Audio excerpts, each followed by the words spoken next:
Secular trends in stocks and the three reasons behind them. We're here with Martin Pring, who's going to explain how these secular trends have affected the markets and how they'll affect them in the future.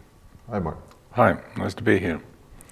The S&P made a high of 1553 in March of 2000, and currently it's down about 40% when adjusted for inflation from that number. And that tells you that the secular trend has a very big influence on stock prices. What are the reasons behind these trends? Well, I think there are three causes of secular trends. First of all, we have a structural thing. When we go through a normal business cycle, we can adjust inventories very quickly and so forth. It's over in a couple of quarters.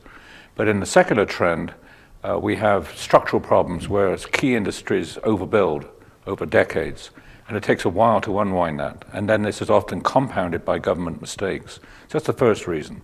The second is psychological, where people move from a mood of extreme optimism to extreme pessimism. And this takes about 15 to 20 years to alternate between the secular bull and the secular bear.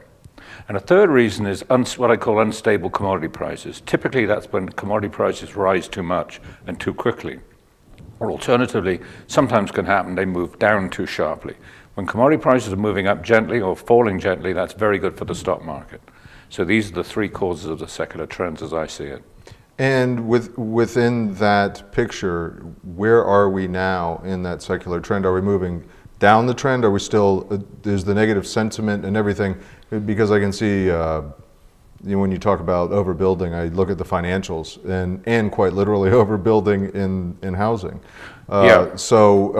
But have we gotten through that negative phase, or are we still kind of on the way down before we head back up again? Well, we've got through the first one. I think that's the tech bubble, overbuilding in technology. I think we got through the overbuilding in housing fairly well.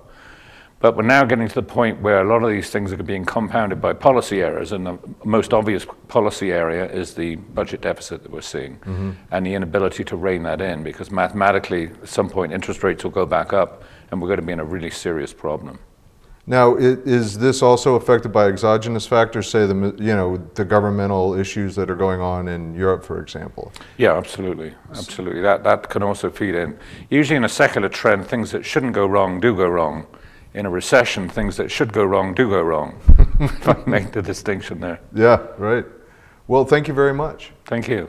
And thank you for watching the MoneyShow.com video network.